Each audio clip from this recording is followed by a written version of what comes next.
Un cordial saludo para todos, para todas. Bueno, el día de hoy vamos a abordar el seminario de institucionalidad en el marco de la consulta previa. Me presento, soy Diana Cruz Micán, mujer indígena del pueblo Muisca, de formación profesional como abogada, especialista en gestión pública de la Escuela Superior de Administración Pública y aspirante a magíster.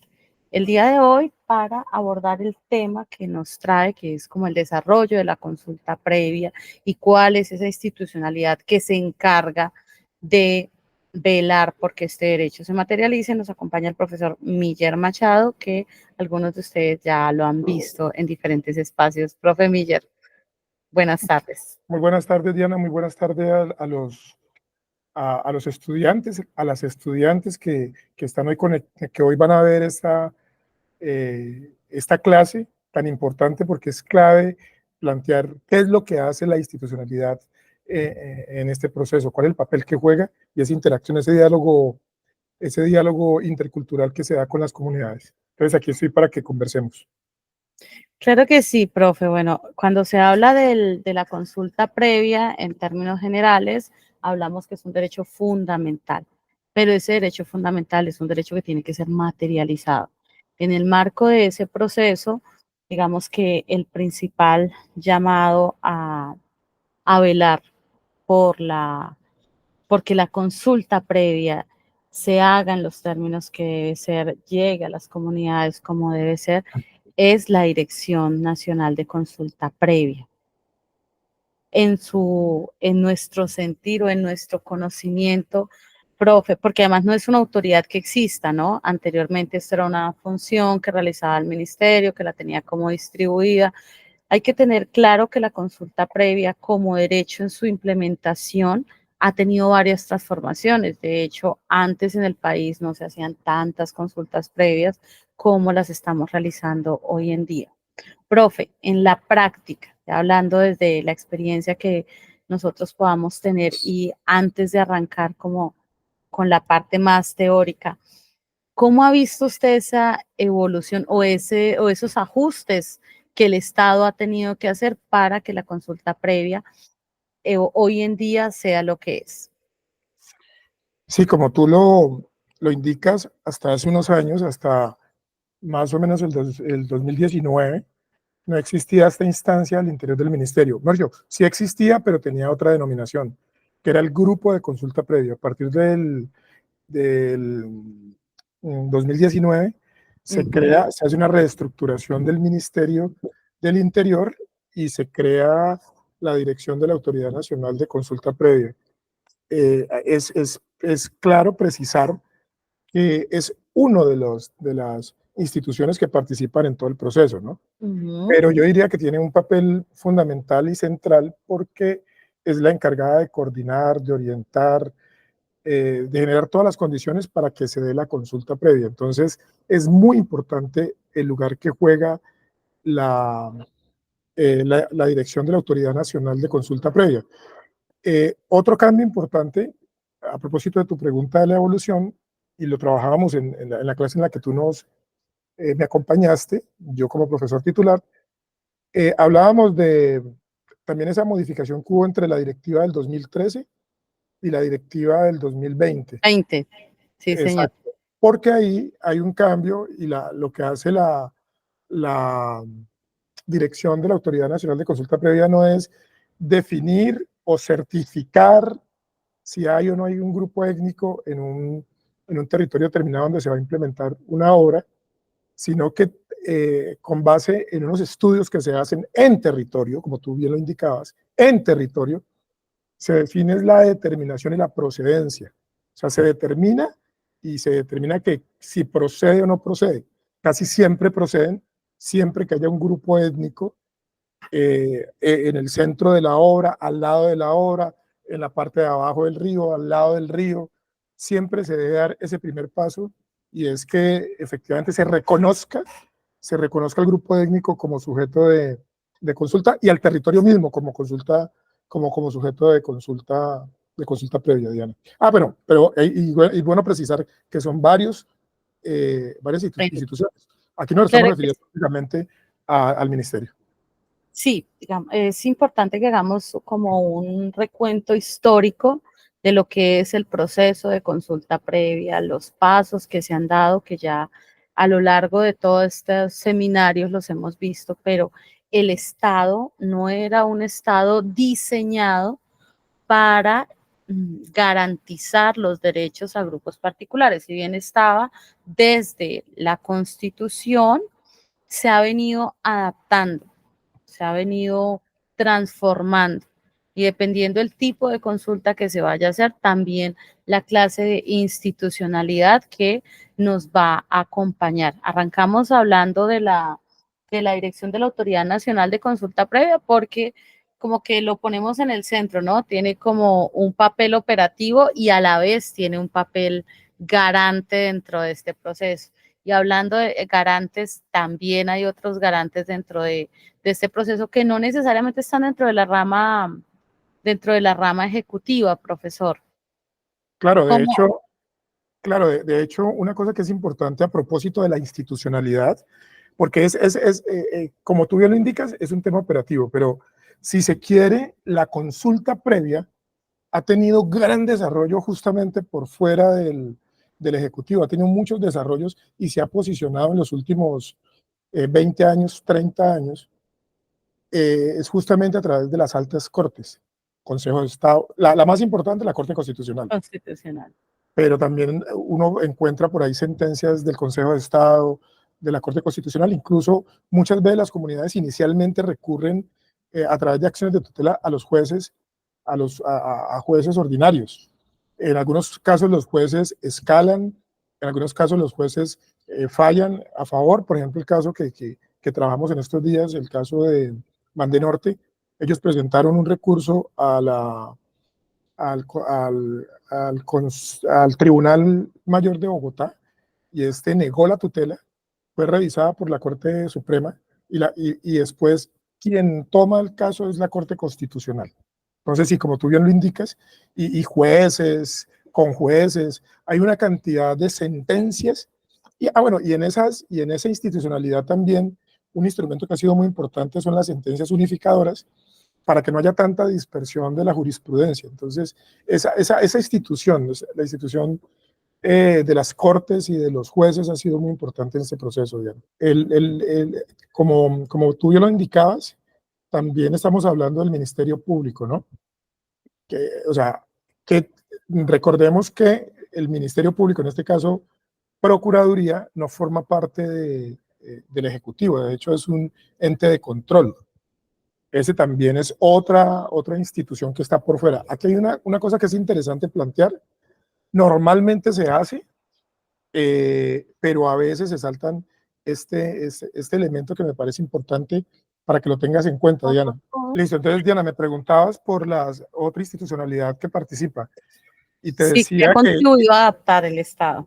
exacto, incluso que es de tu rama, de tus colegas, que es la rama judicial, representada sobre todo en las altas cortes, tanto Consejo de Estado, Corte Suprema de Justicia y Corte Constitucional. Y mencionaba antes de que hiciéramos el corte, que en el caso de Mande Norte, recuerda que la comunidad al primero que recurrió fue a un tribunal, digamos, ordinario, que fue el Tribunal de Bogotá, que negó la tutela en primera instancia. Esa tutela fue revisada por la Corte Suprema de Justicia y después fue retomada por la Corte Constitucional, que es la que determina un accionar allá en esa parte del Chocó, de la parte del atrato bajo con indígenas y afros, para que no se hiciera un proceso de exploración y explotación. Entonces, ese es Yo la, no la, labor, la pensé. labor, la labor de las Cortes ha sido supremamente. Entonces, hablando del tema de la institucionalidad alrededor de la consulta previa, no solamente hay instituciones dentro del Ejecutivo, sino también en otras ramas del poder público que han contribuido a adaptarnos para que este derecho sea garantizado, profesor. Entre esas, ¿cuáles tenemos como presentes? Sí, justamente tienen que ver con la rama profesional en la que tú te mueves, que es la rama del derecho. Es la rama, son las altas cortes, mejor dicho, porque no solamente la Corte Constitucional, quien valga la pena decir, es la más importante, la ha sido como la más, eh, la que más ha incidido, pero también hay jueces, está el Consejo de Estado, la Corte Suprema. Aquí es importante decir, Diana, que casi que Diana y queridos estudiantes, que el gran impulso a la consulta previa ha sido a través de las sentencias de la Corte Constitucional sobre todo. Y un instrumento muy importante es justamente las sentencias unificadoras, porque unificadas, que les llaman, entre ellas la 123, donde hay un compendio donde recoge muchos elementos. Esa, si no estoy mal, es del 2018. Entonces, son sentencias que recogen mucha de la jurisprudencia que hay regada por todo este tema de la consulta previa. Entonces, ese actor institucional es muy importante y valga la pena. Yo lo decía en mi clase y lo decía también en la asesoría. La Constitución del 91 es una constitución bastante neoliberal, pero también hay que reconocer que es bastante garantista de derechos. Entonces, gracias a ese marco jurídico, creo que también se ha podido reivindicar en esa vía formal, ¿no? Porque como lo hemos indicado, lo más importante es la reivindicación de los procesos y de los derechos del territorio y de las poblaciones que en los territorios están. Claro que sí. Digamos que cuando hablamos del derecho fundamental a la consulta previa libre e informada, se hace necesario que tanto el Estado como los interesados en los proyectos, obras o actividades a desarrollar desplieguen todo un marco de acciones que garanticen el adecuado ejercicio de este derecho. Entonces, arrancamos teniendo como desde el Ministerio del Interior a la dirección de la Autoridad Nacional de Consulta Previa, que ya lo dijimos y lo reiteramos, tiene como una doble funcionalidad. Uno, por un lado, es operativo, porque está en todas las etapas del proceso, pero también tiene un papel garantista, que se vele por que no haya una vulneración de derechos. Es como en el país tenemos varias instituciones que tienen como una doble funcionalidad, pero también tenemos otras entidades dependiendo el tipo de proyecto, obra o actividad que se vaya a someter a consulta. Dentro de esas entidades, ¿cuáles tenemos así de una que se nos viene a la mente y que podemos compartir con los estudiantes? Pues mira, justamente te estaba diciendo que hay otras instituciones que no son solamente las Cortes y que tampoco están en el Ejecutivo, que es el Ministerio Público. El Sí, Ministerio señor. Público juega un papel clave porque son eh, garantes que efectivamente las instituciones públicas que participan del proceso, en este caso el Ministerio, pero en ocasiones también participa el ANLA, participan otros, el Ministerio de Educación en territorio, lo que antes se llamaba FONADE, eh, garantizan que el actuar de los funcionarios esté de acuerdo a la ley. Eso es muy importante porque, debo decirlo con todo respeto que me merecen los funcionarios públicos, aquí se mueve una cantidad de intereses. Pero por otro lado también está justamente una institución muy importante y que es la que convoca este diplomado, que es la Defensoría del Pueblo, que como su nombre lo indica, tiene que estar al lado del pueblo, al lado de las comunidades étnicas, defendiendo sus intereses, ayudándole en procesos de formación, en procesos de asesoría jurídica, en procesos de conexión.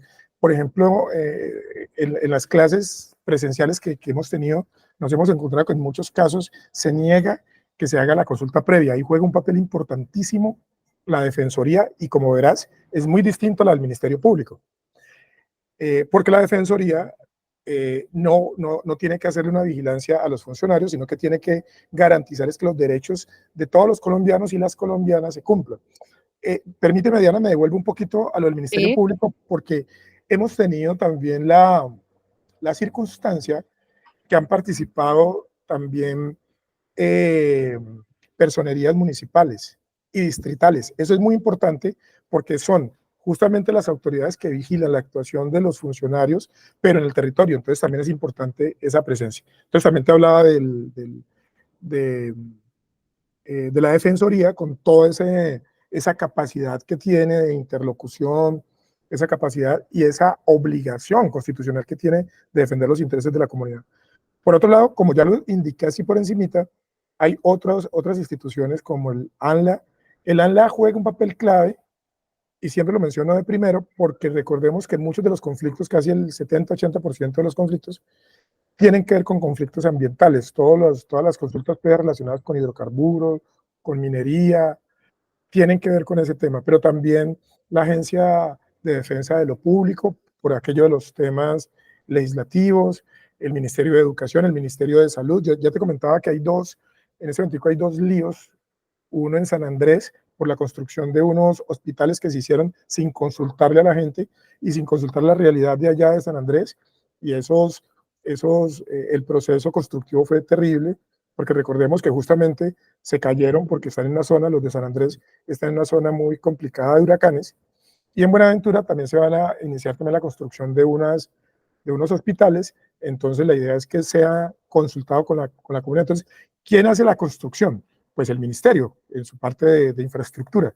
¿Quién coordina, convoca, define, genera las condiciones para la consulta previa? El Ministerio del Interior, particularmente la dirección de la Autoridad Nacional de Consulta Previa. Pero también hay, por ejemplo, para esas construcciones se necesitan unos permisos ambientales, unas licencias ambientales. Entonces también entra el Ministerio de Salud, perdón, el Ministerio del Medio Ambiente. Entonces, como ves, es el Estado, son muchas instancias del Estado que participan en el tema de la consulta previa. Sí, y ahí tocas un tema supremamente importante que es bueno que lo tengamos todos de presente. La consulta previa no es un derecho fundamental aislado.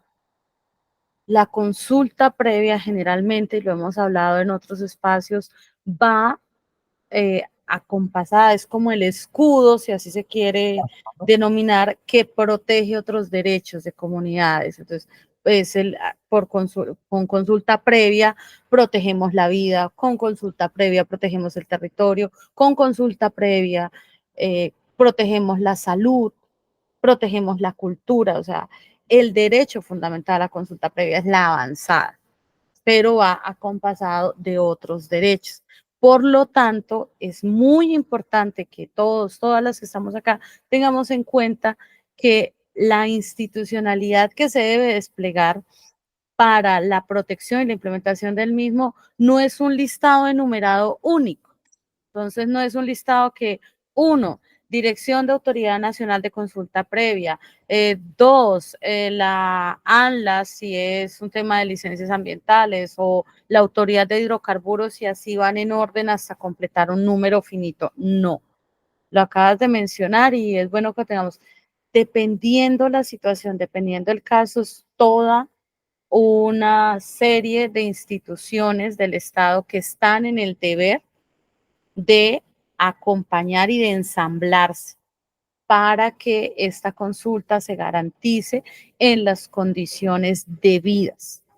Igualmente, retomando lo que hemos venido hablando, es también el papel que juega la Procuraduría, el papel que juegan las personerías como parte del Ministerio Público y la Defensoría del Pueblo, que no solamente está en el momento de la consulta previa, sino también desde el ejercicio del reconocimiento.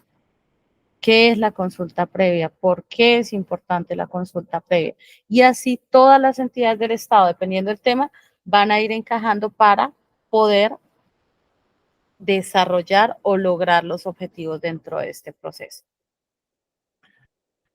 Diana, ahí hay una cosa que es clave, y es, por ejemplo, en el caso de la Defensoría tiene una presencia permanente en los territorios, entonces conoce muy bien como el contexto. Las otras instituciones llegan posteriormente, llegan incluso después de esta, la que llega es el Ministerio del Interior. Después ya se vinculan todas las que hemos señalado. A veces el ejecutor puede ser una institución del Estado, o a veces puede ser una empresa o un operador externo que también es institución, que también es institucionalidad, que tiene unos intereses. Por eso es tan importante, y yo lo recalco mucho, y es importante que las empresas en general, el Estado en general, tenga una formación básica en consulta previa. ¿Y por qué es importante que tenga precisamente para que se meta en el tema? Pero hay otro tema que es clave, Diana, dos momentos, la presencia de la institucionalidad es clave en todo el proceso, pero hay dos momentos que me parecen supremamente importantes. El primer momento es el momento de la medición de los impactos, es decir, que la Defensoría del Pueblo, que el Ministerio Público, que las otras instituciones que participen, que la misma comunidad, en la parte, en el proceso de consulta previa que tiene que ver con la medición de los impactos, haya una participación muy activa, muy juiciosa y muy rigurosa para establecer cuáles van a ser las acciones de mitigación, las acciones de prevención, las acciones de reparación que se van a establecer. Después viene la etapa de protocolo y muy importante, Diana, pero muy importante en este caso para la Defensoría y para el Ministerio Público, la etapa de seguimiento. Es decir, que los compromisos se cumplan. A mí me da mucha pena decirlo, pero ha hecho escuela que el Estado y las instituciones del Estado no cumplan. Mucho menos cumplen las empresas privadas. Entonces, esta fase de acompañamiento institucional es muy importante para que las empresas cumplan, para que la institucionalidad cumpla con esos compromisos que quedaron en el acta de protocolización. Entonces, esa presencia institucional es muy importante para mí, Diana. Claro que sí, hay que tener en cuenta que dentro de las funciones que le han sido asignadas a la Procuraduría está proteger los derechos y a los derechos humanos y asegurar su efectividad. O sea, es fundamental el papel que la Procuraduría juega dentro de estos procesos, pero también tienen el deber de defender los intereses de la sociedad. Y la Es, vida pasa por esos intereses. Y cuando hablamos de consulta previa, recordamos que no solamente estamos hablando de un derecho aislado. Cuando hablamos de consulta previa, estamos hablando de la vida y estamos hablando del territorio. es correcto. Que fue lo que tú planteaste, pero además hay un mandato constitucional. Es decir, no solamente son las comunidades, los ciudadanos, sino que el mandato es que toda la institucionalidad, la Constitución plantea claramente, de hecho, el primer derecho, el derecho a la vida, es el derecho fundamental. Y conexo a ese derecho, por supuesto, están los derechos ambientales, los derechos a la educación, el derecho a la salud y el derecho a la consulta previa. Entonces, la institucionalidad tiene no solamente la, la obligación en términos misionales, sino constitucionalmente toda la institucionalidad tiene que velar por la vida. Y ojo, ahí, que es algo que comentábamos en alguna de las clases, se puede contrastar o confrontar o entrar en conflicto.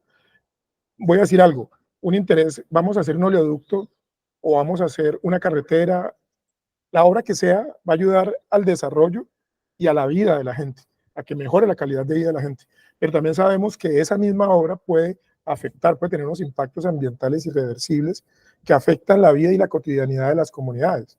Entonces, toda la institucionalidad tiene el deber de justamente cuidar, salvaguardar esas condiciones, manteniendo ese equilibrio entre el desarrollo que se necesita, que el país lo necesita, y, y la supervivencia de los pueblos indígenas, tribales, de las comunidades afro, que es el eje central, el elemento central de la consulta previa, que es la pervivencia de nuestros pueblos. Sí, entonces, bueno, ya vamos tocando poquito a poquito, ¿no? Uno, una institucionalidad que se ha venido transformando para dar unas respuestas más idóneas y efectivas en el marco de la garantía de la consulta previa. Como bien lo comentabas, no siempre ha existido una dirección nacional de la autoridad de consulta previa, sino que ha venido siendo toda un proceso que se estructura en cabeza del Ministerio del Interior. También entidades como la Procuraduría y la Defensoría del Pueblo que han estado, que tienen todo un papel de proteger los derechos humanos, pero que a su vez también se encargan de hacerle un estricto seguimiento, ¿no? Para que los acuerdos que se logren, pues se cumplan, que estén dentro de todo este proceso. Y yo creo que es bueno que vayamos revisando qué otras entidades van dentro de esto, ya no de orden nacional, sino ya del ya no del orden nacional, sino como en el orden regional, a quienes nos hemos encontrado en estas instancias, como para hablar la institucionalidad, reiteramos, no es una lista enumerada, pero sí hay diferentes actores en este proceso. Pero ¿Con además es quiénes te has pertinente, encontrado tú? pero además es pertinente, Diana, porque, y con ejemplos concretos, que fue uno de los que conversamos, creo que en la última clase de del primer seminario, y es la gobernación en este caso la gobernación del Valle. Yo les comentaba, para poner un caso emblemático, el caso de la construcción de la cárcel de mediana y alta seguridad de Jamundí. Ahí participó la alcaldía, participó la gobernación, incluso participaron, como te decía, entidades, por ejemplo, la asesoría de paz, participó tanto la asesoría de paz de la gobernación como el asesor de paz en ese entonces del alcalde de esa época de Jamundí. ¿Por qué es importante esto, Diana? Porque es que recordemos que es el territorio, se supone que es un país descentralizado. Aquí aprovecho para decir que lo único que se descentraliza son las responsabilidades, porque el tema fiscal, el tema incluso de justicia, el tema de policía sigue totalmente centralizado, y por eso tenemos los problemas que tenemos. Entonces se supone que es un país descentralizado. Por eso, si la cárcel de mediana y alta seguridad se va a construir en Jamundí, es muy importante que en esas mesas participe activamente la alcaldía de Jamundí. Hasta nuestros días, un compromiso que se estableció. Fíjate que el cierre de la consulta previa en Jamundí se dio en el 2011, entre los 2011 y 2012. Y esta es la época de 12 años después, que la vía, que era uno de los compromisos, la vía que va desde la Panamericana hasta el Consejo Comunitario Bocas del Palo, se iba a pavimentar, o por lo menos iba a mejorar, está en las mismas condiciones, y eso fue lo que generó unos meses atrás una protesta por parte de la comunidad del Consejo Comunitario del Guabal y el Consejo Comunitario de Bocas del Palo y el Consejo Comunitario de San Isidro. Hicieron esa protesta porque después de 12 años no se ha cumplido con algunos compromisos. Y aquí, Diana, ahora que tú continúes y que le mates más carne, clave aquello de que es un solo Estado. Son distintos niveles, pero es el mismo Estado. Entonces, ellos se tiran la pelota. Hace de cuenta como con el tema de salud. Ah, no, el IMPEC dice, no, es que yo no hago vías, yo no hago vías. La alcaldía dice, no, no, no, no, lo que pasa es que esa vía se comprometió, fue el ministerio y FONADE. Ellos debieron haberlo construido. La gobernación dice, no, esa es una vía terciaria, eso no le corresponde, no nos corresponde a nosotros, le corresponde a la alcaldía. Si nos vamos para vías, va a decir, no es una vía terciaria, entonces solamente, no sé, ¿te das cuenta? Para poner un ejemplo, y la importancia de que queden establecidos, ojo, los compromisos y los recursos, porque fácilmente la alcaldía de Jamundí puede decir, pues yo no tengo la plata, y punto. Y es verdad, porque los municipios, es un municipio de sexta categoría, y realmente es un agente externo al territorio, una institución externa al territorio que va a ser una cárcel. Eso fue entre el 2007 y 2008 que se dio ese boom de construcción de cárceles, que se construyeron cárceles en todo el país, la de Cómbita, la de varias cárceles, y se construyó esta cárcel. Entonces, también le caen al territorio, a los gobiernos locales. Ellos dicen, pues yo no tengo recursos. Lo mismo dice la gobernación. Entonces, es muy importante el papel que van a jugar cada una de las instituciones, los recursos que cada una de las instituciones van a poner para cumplir con los compromisos, y el seguimiento que se tiene que hacer para que realmente se honre la palabra.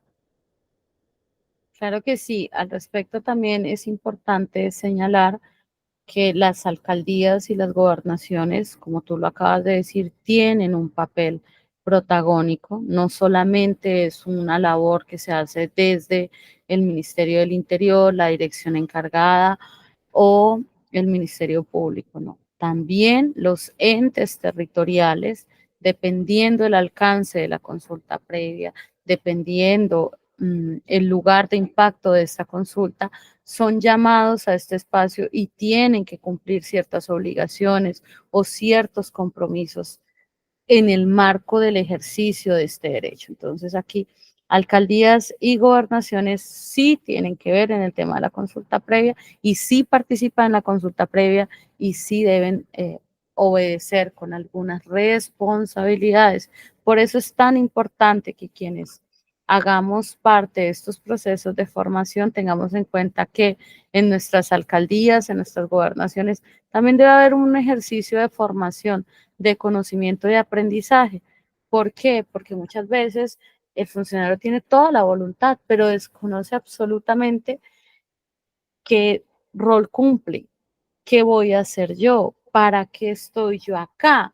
Entonces, vamos a poner un ejemplo, una obra, no vamos a hablar de un caso concreto, que sí los tenemos y ya más adelante, cuando el profe no nos siga acompañando, lo vamos a conversar. Hay una obra que está prevista en el plan de desarrollo. Entonces, no, pues como esto está en el plan de desarrollo y fue concertado porque en Colombia el voto es programático, es decir, nosotros votamos, pero el candidato por el que votamos ha registrado previamente su plan de gobierno.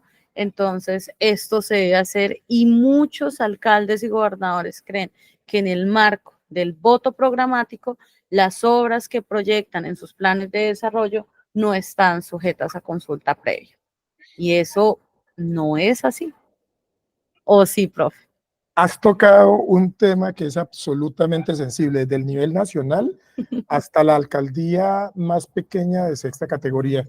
Y es que efectivamente, porque es que los planes de desarrollo lo que van a hacer es una acción social, valga la pena la redundancia, van a desarrollar, van a implementar una acción social, una acción cultural, una acción ambiental, una acción de infraestructura en los territorios. Por ejemplo, desde hace unos años se viene sometiendo a consulta previa al Plan Nacional de Desarrollo. De hecho, Sí.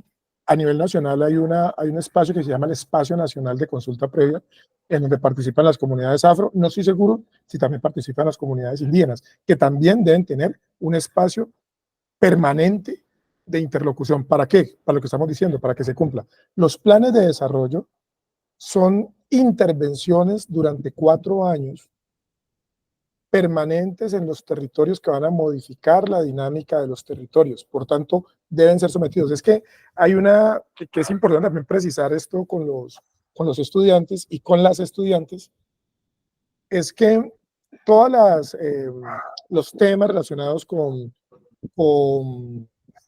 explotación de recursos naturales, hidrocarburos, minería, infraestructura, le corresponden directamente a la Dirección Nacional de la Autoridad, a la Dirección de la Autoridad Nacional de Consulta Previa.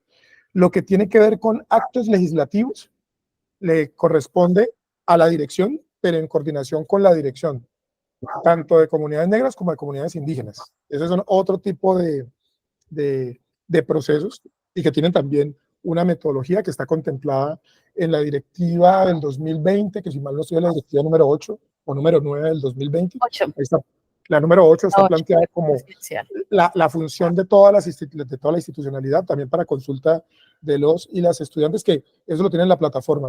Esos materiales y los otros materiales también me imagino que la profe también se los va a subir. Pero es importante, eso que has tocado es clave porque además hay mucha susceptibilidad en algunos funcionarios porque que se va a retrasar, que no se va a alcanzar a presentar al Consejo, a la Asamblea, al Congreso el plan de desarrollo. Pues en algunos casos y en algunos territorios donde hay presencia de comunidades afro y de comunidades indígenas, se tiene que hacer la consulta previa. Claro que sí. Entonces, como este es un espacio de formación, pero ahí sabemos que estamos en diferentes experiencias de vida, es bueno que recordemos y que precisemos. Las autoridades de los entes territoriales también están obligadas a garantizar escenarios de consulta previa. ¿Cuándo? Cuando tienen previsto una obra, proyecto o actividad dentro del territorio que afecte a comunidades. Entonces, no, como no es tan grande, como no tiene un impacto, hay que consultarla si hay comunidades indígenas. No, pero es que eso ya quedó aprobado por el Consejo, ya está en plan de desarrollo, entonces ya está validado. Sí, efectivamente, el plan de desarrollo está validado por un voto programático, está aprobado por el Consejo, pero si va a tener impacto directo en comunidades étnicas, debe ser sujeto de consulta previa. De consulta previa. De hecho hay un tema, Diana, incluso para que no se generen reprocesos, para ahorrar tiempo, para ahorrar problemas. Sometan a la consulta previa porque igual, si se aprueba el plan de desarrollo, primero tienen un problema, de eso sabes tú más que yo, porque yo soy trabajador social, yo no soy abogado. El plan de desarrollo y el acto administrativo con el cual se adopte va a tener un problema de vicio, una dificultad de vicio. Pero adicionalmente después, entonces yo voy a hacer una gran carretera, dentro de mi plan de desarrollo voy a hacer una gran carretera que conecte dos municipios y que pase por un resguardo o que pase por un consejo comunitario. En ese momentico, el operador, el constructor, el ejecutor de la obra va a necesitar de los permisos y de las licencias para adelantar. Y uno de los requisitos que le van a pedir es consulta previa. O sea, va a haber un reproceso. Entonces, casi que lo que, en términos pedagógicos, lo que estamos diciendo es, sométase a la consulta previa y evite tanta vuelta. Eso es lo que estamos diciendo. No, no es un pereque, es que a veces los funcionarios, y con todo respeto, porque yo sé que aquí, dentro de nuestros estudiantes, hay muchos funcionarios, asumamos, no lo asumamos ni como un pereque, ni como esas comunidades sí que friegan, que se están atravesando. No, primero es un derecho, segundo es una obligación, pero además es un paso que incluso le va a dar valor. Fíjense, y lo hablábamos, yo creo que lo vas a retomar ahorita más tarde, esa falla que hay allá en la vía que va de Popayán a Insá, en el punto que se llama Córdoba.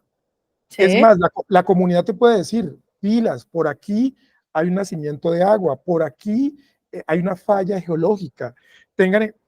O sea, asumamos la consulta previa como un escenario de construcción colectiva, un escenario de formación, un escenario de diálogo intercultural, un escenario, pero también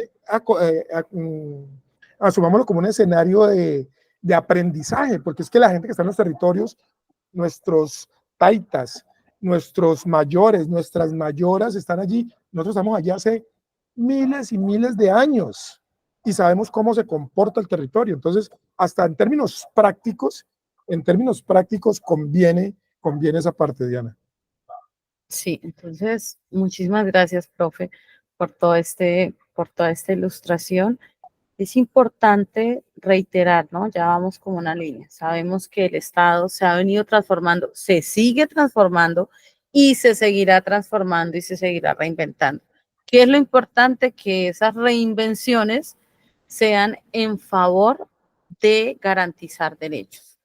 La reinvención que hace el Estado de dar respuesta a la satisfacción de los derechos y las necesidades de las personas, no en términos de poner talanqueras ni de poner obstáculos. Entonces ya hemos hablado un poquito de la Dirección Nacional de Consulta Previa, el papel de la rama judicial en el ejercicio de garantizar y maximizar el derecho a la consulta previa, el rol que juega la Procuraduría y la Defensoría. Estamos viendo cuál es el papel de las autoridades territoriales y la necesidad de consultar de consultar y de garantizar el derecho a la consulta previa, y acá se va a convertir en un lema. La consulta previa no es la consulta per se. La consulta previa es ese escudo que permite defender la vida y el territorio de las comunidades étnicas.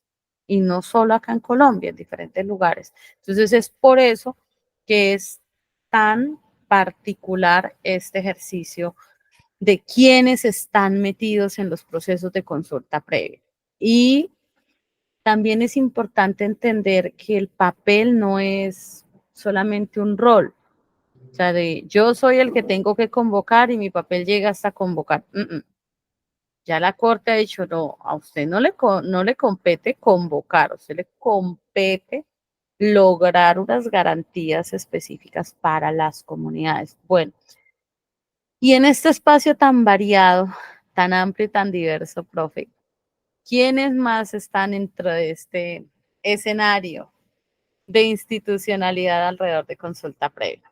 Mira que es muy importante esta pregunta porque incluso yéndonos a la génesis propia de la consulta previa encontramos que no hubiese sido posible la consulta previa sin la participación de organismos internacionales. Tenemos de entrada Naciones Unidas, en 1957 con el convenio 107, pero después la OIT, también de las Naciones Unidas, con el convenio 169 del 99, que es asumido a través, en el 2021, es asumido en el bloque de constitucionalidad. Pero también tenemos reseña de incluso uno de los casos que, no, mentira, ese caso no lo pusimos aquí. Tal vez en otro ejercicio que vamos a hacer nosotros dos con la Universidad del Valle, vamos a meter un caso internacional en el que fue necesario que la Corte Internacional de Derechos Humanos tuviese que abogar por una comunidad en particular. Entonces también esa dimensión no se ha explotado mucho. De hecho, es muy importante porque recordemos que la consulta previa forma parte del bloque de constitucionalidad. Y como convenio internacional, nosotros estamos, digámoslo así, asintiendo de toda la legislación internacional en términos de protección de la pervivencia de los grupos étnicos. Eso es una cosa importantísima, señores estudiantes, que ustedes tengan en cuenta y que ahorita con la profesora Diana van a profundizar, y es que es un mecanismo jurídicamente bastante blindado y por instituciones muy fuertes como Naciones Unidas, como la OEA, que está muy desprestigiada, pero de todas maneras la Corte Internacional de Derechos Humanos sigue siendo un referente importante. Entonces, hay organismos internacionales que también participan en ese proceso. A mí me parece muy importante que incluso, bueno, también en términos pedagógicos, en términos de apoyo, de sistematización, muchos de los materiales que ustedes van a tener la posibilidad de acceder, el caso que conversamos en una clase con la profesora Diana, está en un compendio más grande, en una sistematización que apoyó, si no estoy mal, Naciones Unidas.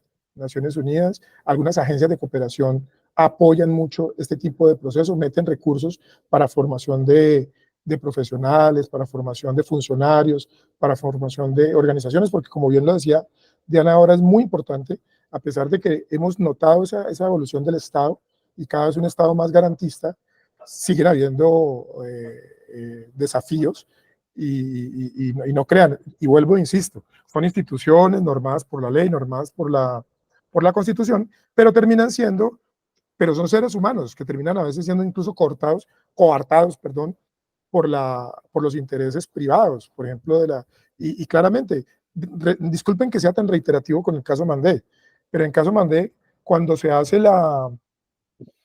después de que la Corte Constitucional establece que no es posible, porque ahí hay un cerro, el Cerro Careperro, que es un cerro emblemático y que no, bueno, terminantemente, definitivamente, primero la Corte dice, ahí no se hizo, ahí no se hizo consulta con las comunidades, se hizo consulta fue con los líderes. Segundo, eso esa es una tierra sagrada para los indígenas, ahí no se puede hacer. A pesar de que la Corte dice eso, tanto la institución, en este caso una empresa internacional, una empresa de exploración de, de hidrocarburos y de metales, pero con el acompañamiento en ese momento del Ministerio del Interior y Justicia, que ustedes recuerdan que estuvo un tiempo fusionado, hicieron un requerimiento a la Corte para que se desestimara la sentencia, para que se echara para atrás la sentencia. Pues por supuesto la Corte no ha echado para atrás hasta nuestros días, por la información que tenemos. Diana, ahora sí me toca retirarme porque tengo otro compromiso. Te agradezco mucho la invitación, porque creo que lo rico de este diplomado es eso, esas conversaciones que vamos teniendo entre los profesores, porque vamos retomando elementos de otros seminarios, de otros módulos, pero que complementan y articulan perfectamente. Y por ahí a lo mejor nos estaremos viendo también ya en las vivenciales o en las otras clases. Si me quieres invitar, con mucho gusto estaré presente, ¿vale? Entonces, que esté muy bien y hasta luego a los estudiantes. Estudien mucho, aprovechen esta oportunidad tan importante que nos da la Defensoría del Pueblo. Muchas gracias. Claro que sí, muchísimas gracias, Miller. Y nosotros acá vamos a continuar conversando alrededor de la institucionalidad en el marco de la consulta previa. Para este caso, ya en la práctica, me gustaría que conversáramos sobre una sentencia que hay, que es la la sentencia de unificación 121 del 2022. Esta sentencia es bien particular porque involucra un amplio espectro de institucionalidad, que es como el tema que estamos hablando el día de hoy. Resulta que los pueblos indígenas de la Sierra Nevada de Santa Marta, hay que recordar que la Sierra Nevada de Santa Marta es el ecosistema montañoso costero más alto del mundo. O sea, nuestra sierra no es cualquier sierra, es un espacio que es único, realmente es único en el mundo, porque sí, claro, hay montañas más altas, sí, es cierto, pero no tan cerca a la costa. Entonces, bueno, acá, alrededor en la sierra, cohabitan diferentes pueblos indígenas. Estos pueblos indígenas, dentro de su cosmovisión, les invito a leer, voy a recordar el número de las sentencias, SU 121-2022, igual la vamos a cargar dentro de los materiales de consulta que ustedes tienen para poder profundizar estos temas, porque a pesar de que el tiempo a veces parece muy amplio, es corto para profundizar todo el ejercicio. Entonces, retomando. Es una sentencia de unificación, había ya 2 expedientes, donde los pueblos de la sierra, que comparten la sierra, hay una cosmovisión particular y es la línea negra. Son dentro de la mirada propia de este pueblo, se dice que todo lo que está dentro de la línea negra es un territorio sagrado, es un territorio de poder, de energía. Se considera que la sierra logra mantener la armonía del territorio. Entonces, ¿qué pasa? Pasa que cerca al territorio por el cual se cruza la línea negra hay una cantidad de solicitudes mineras, ambientales, pero son de centenas, o sea, no estamos hablando de 10, no estamos hablando de 20, no estamos hablando ni siquiera de 100. Estamos hablando de más de 200 licencias, de 200 solicitudes.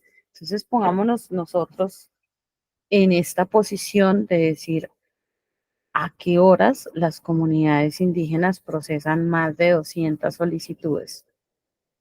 Entonces, llegan y dicen las autoridades, pues resulta que no, o sea, no vamos a lograr alcanzar a tener una participación efectiva en todos estos escenarios y en todos estos espacios que se están dando en el marco de la consulta previa. Entonces, bueno, ellos tratan de mirar como unas opciones de diálogo, unas posibilidades y como que le dicen, no, nosotros cumplimos con convocarlos. Bueno, finalmente, ¿qué es lo que se decide dentro de esto? Dicen las autoridades, pues nosotros vamos a suspender nuestra participación. Y aquí empecemos a mirar qué entidades, qué instituciones estaban involucradas. Primero, pues todos los interesados en los proyectos, obras, actividades, todos los que habían solicitado alguna licencia para trabajar estaban ahí. Estaban las gobernaciones, estaban las CARS, está la Autoridad Nacional de Licencias Ambientales, por supuesto que está.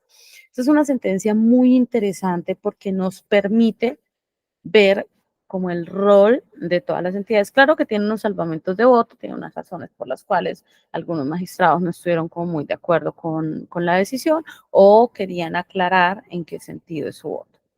Pero esta sentencia en particular tiene el poder de explicarnos por qué es tan importante que las entidades trabajen de manera armónica, no solamente para cumplir una funcionalidad, sino para garantizar un derecho. Eso es clave. Bueno, ¿qué decide la Corte? Después de hacer varios análisis, bueno, hágase una mesa de seguimiento, porque entonces no es, no es posible, o sea, no, las autoridades indígenas tienen toda una conexión espiritual, pero estar casi que todos los días atendiendo una u otra consulta previa no da. Y la esencia no es sentarnos, sentar a la comunidad a decir, este proyecto va por acá, este proyectico va por acá, este otro proyecto va por acá, esta solicitud de licencia va por acá, pedacito por pedacito, porque el territorio es uno solo, solo uno, ese es el territorio. Y lo que cuidan las autoridades de la sierra es esa integralidad del territorio. Entonces, después de un análisis interesante, la Corte dice, bueno, acá hay que hacer una mesa de trabajo para que se revise. Pero también yo creo que acá hay un actor o una institución que de pronto no tenían presentes, el Instituto Geográfico Agustín Codazzi. La Corte le da un tiempo para que unifique todos los estudios cartográficos para que tenga que hacer, para saber, bueno, por dónde va la línea negra y que todos puedan saber, bueno, su proyecto tiene o no tiene influencia en esto. Entonces, si nos damos cuenta, dentro de este espectro de la participación y de la institucionalidad, en el marco de la consulta previa pueden estar diferentes entidades involucradas dentro de este proceso, no necesariamente una o dos. Eso va de acuerdo a las necesidades que tenga. Entonces, como les decía, acá estuvieron involucradas las corporaciones autónomas tanto del Cesar como del Magdalena y La Guajira. ¿Por qué? Porque la Sierra Nevada de Santa Marta ocupa diferentes departamentos del país. Entonces también hay que ver cómo un espacio que para nosotros es uno, desde la cosmovisión es uno, puede ocupar, digamos, dentro de la visión político-administrativa, diferentes departamentos, diferentes áreas o lugares, y todos ellos tienen que estar involucrados dentro del ejercicio de la consulta previa. Entonces, es un, es una pluralidad de actores que deben converger. ¿Para qué? Para que ese ejercicio se haga en términos que realmente se favorezca el proceso. Acá, en este caso en particular, la Sierra Nevada tiene que ser vista no por cada una de las de más de 200 solicitudes que hay, sino como un territorio integral. Entonces, este territorio integral, ¿cómo vamos a abordar y cómo vamos a saber qué es lo que se va a hacer acá y qué es lo que se va a decidir acá? Bueno, ahí hay como un ejemplo, uno de muchos, muchos ejemplos en el marco del quehacer con la consulta previa. Bueno, del quehacer desde la institucionalidad en el ejercicio de consulta previa. Recordando que no es solamente ir a llenar un listado de asistencia, no. Es ir, participar de manera activa y acorde a las dinámicas propias de cada territorio, a la cosmovisión de cada pueblo. Eso es fundamental, independiente que la corporación autónoma sea del Cesar y ellos tengan sus proyectos, que sea de La Guajira y ya tenga sus proyectos. Aquí tiene que haber un ejercicio de articulación institucional. Y muchas veces va a decir, pero es que eso no se excede las funciones, pero es que nosotros no podemos ir más allá de lo que la ley nos permite. Sí, claro, pero sí se deben generar escenarios de diálogos. Si convergen tres corporaciones autónomas regionales, como es este caso, y cada una está tramitando procesos diferentes, cada una, lo que dice la Corte, ustedes no pueden llegar cada una por su cuenta a pretender construir una agenda de consultas, centenares de consultas, sino que deben generar unos espacios acorde a las dinámicas propias de la comunidad para que ellos puedan estudiarlo, porque además, imaginémonos un territorio con más de 200 consultas previas, ¿cuántos días tiene el año? Entonces, si el año tiene 365 días, ¿qué tiempo les va a quedar para hacer todas esas etapas? Porque el proceso de consulta previa no se puede circunscribir a espacios de reuniones. Acá, en este caso particular, estaba involucrada la línea negra, un concepto sagrado, un concepto de cuidado, nada, o sea, nada que esté dentro del espacio delimitado espiritualmente, pues puede tener acción o se puede desarrollar dentro de este territorio. Eso es algo que es importante que vayamos teniendo en cuenta y que sí se pueden dar espacios donde converjan diferentes entidades. En este caso es por el territorio. Y ahí también, lo interesante de esta sentencia es que también nos cambia un poco la visión, ¿no? Entonces, a veces es, digamos, entre comillas, fácil entender que hayan diferentes autoridades involucradas en un proyecto de una represa, porque el río está en la jurisdicción de una corporación, pero la represa va a ser en la jurisdicción de otra corporación. Entonces, a veces pensamos en esa participación institucional desde el proyecto en sí mismo. Esta sentencia nos muestra cómo la participación se debe anclar, se debe armonizar desde el territorio, o sea, el territorio de la Sierra Nevada de Santa Marta, dentro de lo que se ha definido como la línea negra, es el que dice todas estas entidades se deben articular para que nosotros podamos saber a qué es que le estamos participando. Entonces, ¿qué se dio? Ellos decidieron, no, vamos a suspendemos la participación en todos los espacios de consulta previa porque pues esto es inmanejable. Pero quienes generan el espacio de unidad de las diferentes instituciones es el territorio y las necesidades de ese territorio. No es que sea un gran proyecto y en el marco de ese gran proyecto, entonces las entidades tengan que entrar a participar. Bueno, ese es uno de los casos que podíamos entrar a tener presentes. Bueno, de acá podemos sacar cantidad de análisis. La sentencia no es tan larga, recuerdo, pero es muy interesante. Hoy en día también las cortes están empezando a trabajar sentencias un poco más reducidas, en un lenguaje un poco más asequible. Yo realmente recomiendo que no la leamos porque nos va a ampliar mucho más la visión. A veces en estos espacios de formación no tenemos como todo el espacio y cada uno tiene sus propias lecturas, sus propios análisis, sus propias reflexiones. Pero lo que sí es claro es que alrededor de un proceso de consulta previa, no solamente es la Dirección Nacional de la Autoridad de Consulta Previa, sino que son diferentes entidades que tienen que estar ahí y no tienen como tocó. Veamos, ese tiene como es necesario para la garantía de los derechos que las entidades estén ahí de manera activa, de manera propositiva y sobre todo con una mente abierta. A veces llegamos a los espacios con unas miradas un poco restrictivas, no nosotros, puede ocurrir que pase y a veces pasa es por el desconocimiento. Entonces, pongamos nosotros con el ejemplo que planteamos ahorita.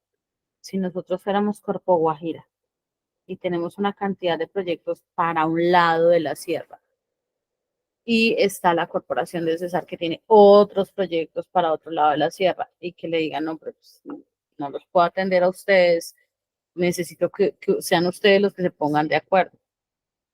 Van a decir, pero tenemos competencias diferentes, tenemos ámbitos territoriales diferentes, o sea, el proyecto que yo estoy sometida a consulta previa por este lado de la sierra, pero el que ellos están sometiendo van por este lado. Pero el ecosistema es uno solo. Entonces, esta institucionalidad de la que estamos hablando, de la que es nuestro tema para abordar el día de hoy, tiene que ser vista alrededor de las necesidades y las demandas del territorio. Eso es clave para que el ejercicio se haga, para que el ejercicio avance, para que el derecho se materialice y para que el derecho se garantice. Hasta aquí ya hemos conversado un poquito de cuáles son todas esas entidades que están alrededor de la consulta previa, libre e informada.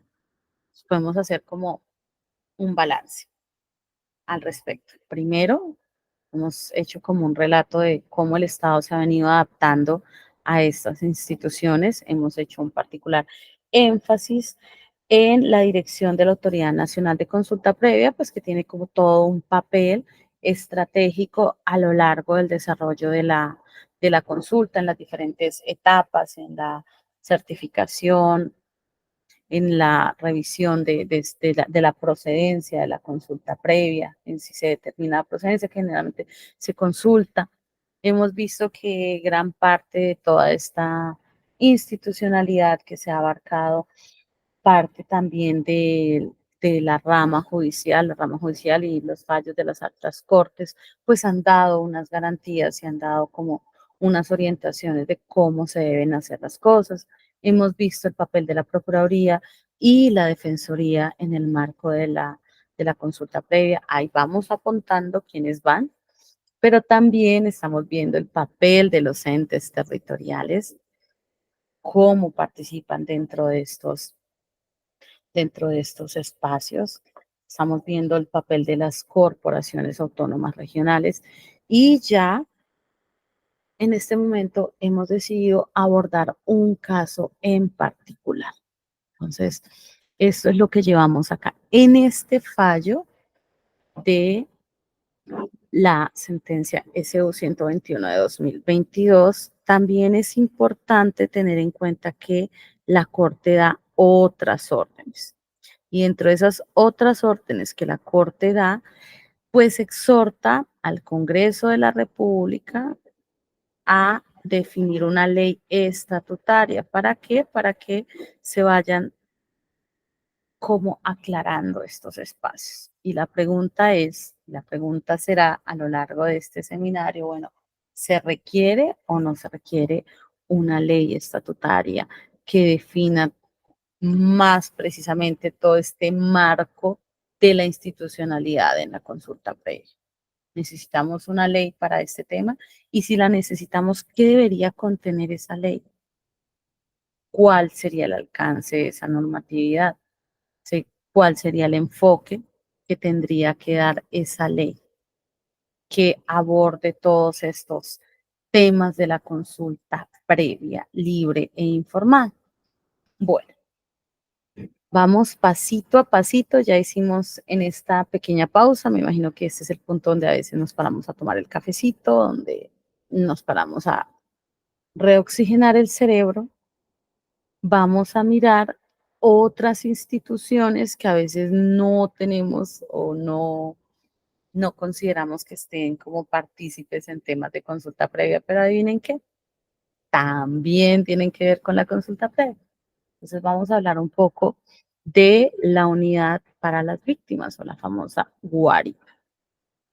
En el marco de las reparaciones colectivas, en virtud del decreto ley 4633, que es el decreto que rige para las comunidades indígenas el tema de consulta previa, se ha establecido que los planes integrales de reparación colectiva deben ser sujetos de consulta previa.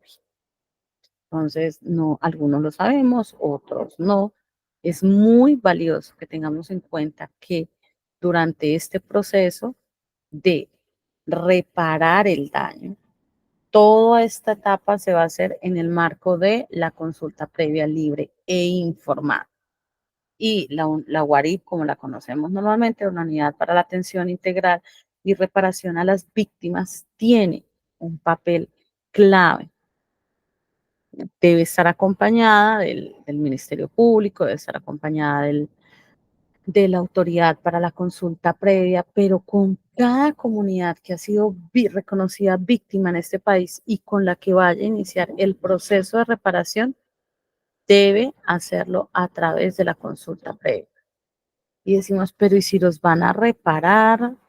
¿Y si ya se va a hacer todo este proceso de, de mitigar el daño, de atenderlos como víctimas del conflicto armado? ¿Cómo así que consulta previa? Sí, señores, sí, señoras. Esta es una consulta que pocos saben, pero se hace. O sea, todos los procesos de reparación colectiva van por consulta previa, libre e informada. Y dentro de la consulta previa se hace toda esa consulta, se le explica a las comunidades cuáles son sus derechos como víctimas, cómo han sido reconocidos como víctimas, y es en el marco de la consulta previa donde se traza y se aprueba la ruta a seguir. Entonces, ¿cuál va a ser la ruta para hacer el proceso de caracterización del daño? La ruta para la construcción del plan integral de reparación colectiva. Entonces, ahí todo eso, y al final, cuando se va a protocolizar el plan integral de reparación colectiva, lo que conocemos como el PIR, aquí también va por vía de consulta previa libre e informada. Es lo que a veces no sabemos y entonces llegamos a estos espacios creyendo que vamos a hacer el taller, señalando cómo se dieron las afectaciones y cómo buscamos que esto no sea reparado. Pero esto va en el marco de la consulta. ¿Y por qué?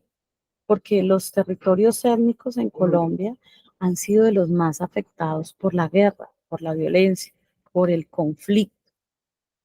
Y no es solamente decir, hacer un análisis o un estudio y tener como un taller participativo y decir, por este lado se va a enmendar el daño. No. En sí mismo, todo este proceso de violencia, la violencia a nadie se le consultó. La violencia ha llegado a los territorios, ha causado unos impactos, ha causado unas afectaciones que de lo que más ha venido anulando es el derecho a la participación.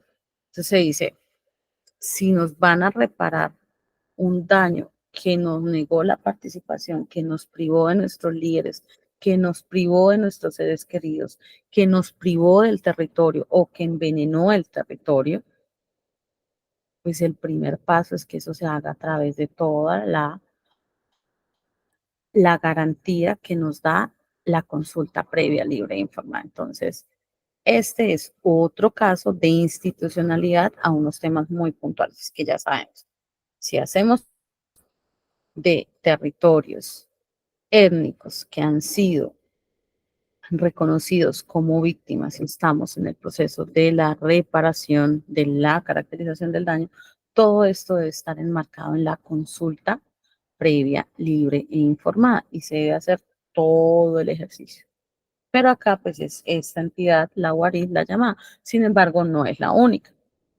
Acordémonos que la unidad de víctimas es una parte, de pronto la parte más visible de la política de víctimas, pero es todo un sistema, el Sistema Nacional de Atención Integral a las Víctimas, lo que se llama el ESNARI.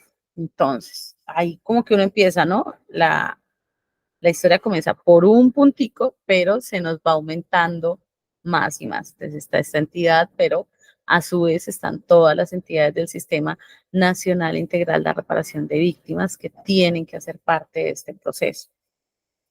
Pero también está, dependiendo del territorio, están las personerías, las alcaldías, porque hay territorios víctimas que no solamente están en un municipio, hay resguardos, por ejemplo, que pueden abarcar 3 y 4 municipios y que incluso pueden estar no solo en un sitio determinado, sino que pueden abarcar también 2 departamentos. Entonces, ahí, durante todo este proceso, deben involucrarse a todas estas entidades. ¿Para qué? Para que hagan este ejercicio de participación y de garantía de derechos. Lo importante es garantizar el derecho. La consulta previa también termina siendo ese escenario que permite a las personas dimensionar todo lo que implica el respeto a la diversidad, que a veces creemos que solamente, no, es que es un tema de los indígenas, que es un tema de la Dirección de Asuntos Étnicos, o es un tema de los afro. No, la consulta previa y la institucionalidad que participa en el marco de la consulta previa es muy amplia. Entonces, bueno, ahí ya vamos mirando otros escenarios de institucionalidad de consulta previa. Y aquí vamos haciendo la pregunta, ¿y qué otros escenarios conocemos? ¿Qué otros escenarios conoce cada uno de ustedes de consulta previa? cuáles tienen en mente, cuáles no han visibilizado o qué entidades de pronto en algunos de sus procesos de consulta previa han estado. Muy buenas tardes nuevamente. Retomamos nuestro tema del día de hoy, que es la institucionalidad en el marco de la consulta previa. Pues, acabamos de ver un caso bien particular donde convoca una pluralidad de actores, un sinnúmero de consultas previas que desbordaban todas las capacidades y que pues se dice, bueno, aquí hay que revisar esto, hay que hacer un espacio de diálogo, un espacio de concertación. Vemos también que la Unidad para la Atención Integral a las Víctimas también tiene una participación decisiva y protagónica a la hora de implementar los planes de reparación colectiva, porque estos planes, la ruta para hacer estos planes de reparación debe ser sujeta a consulta previa. Sigamos viendo un poco la institucionalidad. Entonces, hemos hablado en algunos casos que las iniciativas legislativas que afectan a comunidades indígenas también deben ser sujetos a consulta previa. Y eso nos trae a la mente un código de minas que había sido aprobado, expedido mediante ley, se omitió el proceso de consulta previa, libre e informada. Efectivamente, las leyes también son sujeto de consulta previa, objeto de consulta previa es el término correcto. Entonces, iniciativas legislativas deben ser sometidas a consulta previa si afectan comunidades indígenas, si afectan sus territorios. Esto es muy importante que lo tengamos en cuenta porque a veces como que se nos pasa por alto. Ya hay un precedente antes de la corte que nos dice, esto si no fue objeto de consulta previa y afecta a las comunidades indígenas, también debe ser sometido a consulta previa. Y aquí ya vamos viendo cómo esa institucionalidad no trabaja de manera aislada, sino que todos estos actores que hemos ido mencionando acá se terminan interrelacionando dentro de los ejercicios de consulta previa. Entonces, es muy importante que tengamos en cuenta que las iniciativas legislativas que afecten a comunidades indígenas deben ser sujetos de consulta previa. Y esto ha generado mucha polémica, esto ha generado debate, cada quien tiene su postura, hay quienes dicen que este tipo de garantías obstaculiza el desarrollo, obstaculiza el proceso, que las comunidades étnicas, seamos afro, seamos indígenas, seamos rum, estamos teniendo una serie de beneficios. Entonces, ¿por qué dentro de este espectro de lo institucional, entonces tenemos que revisar la rama legislativa? Porque la legislación, los encargados de la rama legislativa en el Congreso tienen que surtirse este trámite. Bueno, eso tiene una razón de ser y no necesariamente es como a veces lo dicen que las comunidades étnicas nos opongamos al progreso. Lo que pasa es que efectivamente las leyes nos impactan, o sea, son de carácter general y abstracto, pero nos están impactando, pero hay impactos diferenciados. Sí, la implementación de esa determinada ley tiene que ver con los territorios y las comunidades indígenas. Entonces, y esos impactos pueden llegar a poner en riesgo nuestra vida o poner en riesgo el territorio. Esta ley que era el Código de Minas, el Código de Minas que había sido aprobado, pues efectivamente tenía disposiciones sobre espacios de vida nuestros, disponía sobre los territorios de las comunidades indígenas y eso pues nos iba a impactar. Todo lo que ya estaba consagrado en la ley nos iba a impactar a nosotros. Entonces, pues ahí está. Y esto da el espacio para tener en cuenta algo. Es no es solamente una entidad la que debe participar en el marco de la consulta previa. En realidad es todo una variedad de actores que deben ser considerados dependiendo si nos afectan, nos afectan. Entonces, por ejemplo, alguien dirá, no, yo trabajo en tal entidad, eso no tiene nada que ver conmigo. Y sí puede que tenga que ver, en un sentido de garantía de derechos, puede que sí tenga que ver. Antes parecía impensable que las leyes tuvieran que ser sometidas a consulta previa, pero sí hay que hacerlo. Hay que hacerlo porque por el impacto que pueden causar. De hecho, aquí vamos con algo muy importante. Esto nos da pie para pasar al plan de desarrollo y a la institucionalidad presente en el plan de desarrollo. Les cuento que en los planes de desarrollo son objeto de consulta previa. Esta consulta previa, si bien se lidera en la mesa permanente de concertación, más adelante vamos a abordar esta mesa como un espacio más profundo, en realidad se hacen con los territorios. Entonces, la mesa permanente de concertación ha sido un espacio fruto de la lucha de las comunidades indígenas hacia la década de los 90, donde dicen nosotros necesitamos un escenario donde podamos hablar frente a frente con las entidades del Estado para las políticas públicas de pueblos indígenas, pueblos y comunidades indígenas.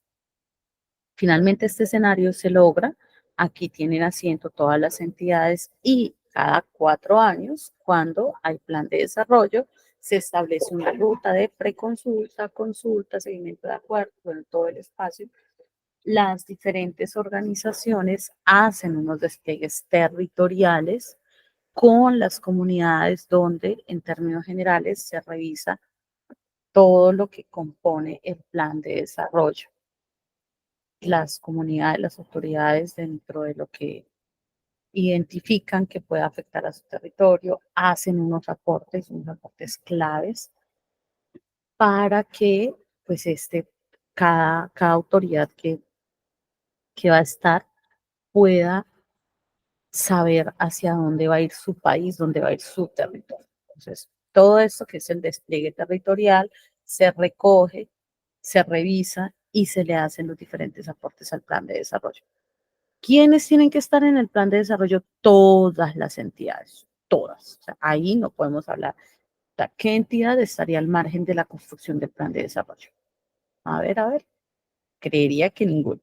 Entonces, este es un espacio donde de la institucionalidad es muy amplia, pero también el tema es muy amplio. Estamos hablando de un plan de desarrollo que va a ser como la guía de los próximos 4 años de cada periodo. Entonces, tiene que contener cosas muy importantes. Aquí generalmente lo que hacen es que los pueblos se unen, identifican, bueno, qué es lo más estratégico en términos de protección y garantía de derechos. Generalmente hay unas entidades que son como con las que siempre se va a dialogar, como que con las que siempre se van a tener que construir acuerdos, pero no son las únicas. Entonces, ahí se llega, después de recoger todas las propuestas, los aportes, las dinámicas, después socializarle el plan a las comunidades a través de unas organizaciones indígenas propias que tienen sus ámbitos territoriales definidos. Entonces, con todo este insumo se llega a la MPC, a la Mesa Permanente de Concertación, y se sientan con cada entidad a hacer unos acuerdos que van a veces van en el capítulo étnico, hay un capítulo étnico, o del plan de desarrollo, o que a veces se dice van insertos dentro del plan de desarrollo, necesitamos que estén dentro de este plan, necesitamos que estén con un determinado presupuesto y se empiezan a hacer los diálogos. Entonces, ¿con quién se dialoga? ¿Con qué institucionalidad se dialoga? Con todas las institucionalidades relacionadas con las necesidades o con la garantía del derecho a la consulta previa. Una vez se hacen todos estos espacios, en algunos temas se llega a acuerdo, a otros temas no se llega a acuerdo, se trabaja, esto es, dependiendo como la especialidad de los temas, se busca que inicialmente haya unas comisiones de trabajo, o sea, como las grandes inquietudes o intereses se agrupan y si se puede trabajar en mesa institucional, se hacen acuerdos y lo que no se logra acuerdos, entonces se lleva al espacio de MPC donde se dialoga y se busca poder llegar a unos consensos La mayoría de veces se trata de llegar a consensos. ¿Para qué? Pues para que el gobierno avance, porque hay unos tiempos establecidos. El plan de desarrollo es de los temas más complejos porque hay que montarlo muy rápido. O sea, ya de orden constitucional se sabe cuándo es que se va a presentar al Congreso para su aprobación, su discusión, y tiene un plazo para que el Congreso lo apruebe o no lo apruebe. Entonces, dentro de ese espacio que es un poco reducido, pues se debe consultar el plan de desarrollo y ahí tiene que estar presente toda la institucionalidad para hacer acuerdos o para informar a las comunidades indígenas cómo van a estar sus próximos 4 años en el territorio y hacia dónde se va a caminar el país y qué impacto esa decisión de país que se toma va a tener dentro de nuestras comunidades. Entonces aquí ya no es solamente esa institucionalidad de la dirección, sino que vemos que se amplía a todas las diferentes entidades que tiene nuestro país, que son muchísimas. O sea, si hay quienes dicen que hay muchos territorios indígenas, es porque no hemos revisado que hay muchísimas entidades también. Hay veces ni sabemos que existen, pero al menos en las de orden nacional, debemos encontrarnos con territorios y comunidades indígenas en el marco de la MPC, Mesa Permanente de Concertación de Pueblos y Comunidades Indígenas.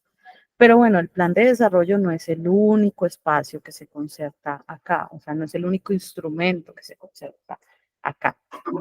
Igualmente, para concluir un poco el tema del plan de desarrollo, aquí se hacen unos acuerdos. Los acuerdos que se hacen en estos espacios tienen que ser sujetos de un seguimiento periódico. Entonces, cada cierto tiempo se reúne la institucionalidad que suscribió el acuerdo con la MPC para verificar en qué se ha avanzado, cuál es el porcentaje de cumplimiento. Su institución, cómo va con estos temas que diferentes pueblos indígenas de todo el país plantearon y que tienen que tener ya unos indicadores. Entonces, porque si no, pues se llegan los 4 años de gobierno y aquí no ha pasado nada. Es lo que podemos entender también como la post-consulta. Entonces, no es que llega una institucionalidad, arranca un gobierno, se sienta con las comunidades, hace unos acuerdos y hasta aquí nos volvimos a ver. Y si siguieron en el próximo gobierno, entonces nos volvemos a encontrar. No, hay unos espacios periódicos donde nos sentamos las comunidades y pueblos indígenas con las instituciones del gobierno a revisar qué se ha avanzado, qué no se ha avanzado, cuáles son los obstáculos para poder desarrollar o avanzar estos procesos. Y esto es clave. ¿Por qué? Porque el bienestar del territorio de las comunidades, casi siempre miramos como ¿en qué me va a afectar este proyecto a este pedacito donde yo vivo?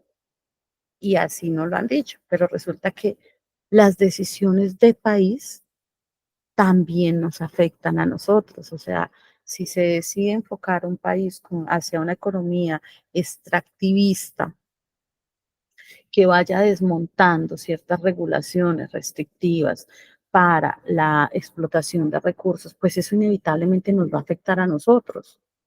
O sea, si se decide enfocar el país o redireccionar el país hacia la extracción de minerales, nos va a afectar a nosotros. Entonces tenemos que tener claridad de ese tema y de cómo nuestros territorios van a estar protegidos frente a esas realidades o esas intenciones que hay. Porque reiteramos, estamos todos conectados. O sea, lo que pasa arriba nos va a afectar a los que estamos río abajo. O sea, vamos a poner un ejemplo, todo lo que pasa en la ciudad de Bogotá inevitablemente afecta a la gente que está en Barranquilla. Y me dice, ¿cómo? Pues porque estamos conectados. O sea, toda la contaminación o gran parte de la cantidad de aguas residuales de Bogotá se vierten al río Bogotá. Sí, hay unas plantas de tratamiento de aguas residuales, pero casi que todos los residuos.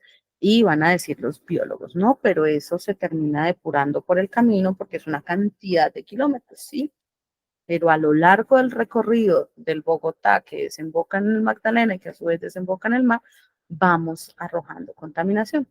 Pues así es como un plan de desarrollo también para nosotros, las comunidades indígenas.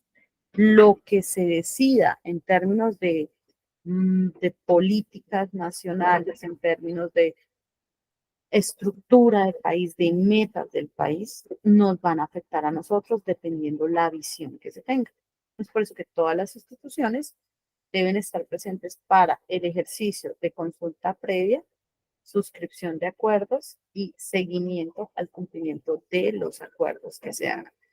Y ahí ya prácticamente hemos abordado todas, absolutamente todas las entidades todas las carteras, podría decirse, que se involucran con nosotros. Creo que con los compañeros afro también tienen una participación, ya no lo había dicho el profe Milla.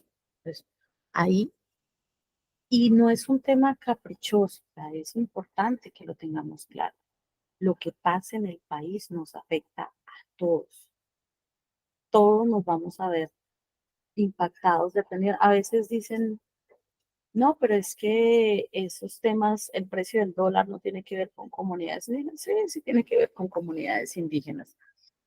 Lo que se decida como política para los rumbos del país tiene que ver con nosotros, que a veces por las diferentes situaciones no lo podemos ver, pero nos impacta y sobre todo hay unas políticas a las que tenemos que tener mucho cuidado. ¿Por qué? Porque dentro de los pueblos indígenas tenemos comunidades no contactadas, comunidades en aislamiento voluntario y comunidades en contacto inicial, sobre todo ahí en la Amazonía. Y también es nuestro deber velar por ellos, porque son comunidades que no están insertas en las lógicas de nosotros, algunas de manera voluntaria, como las que llamamos comunidades en aislamiento voluntario.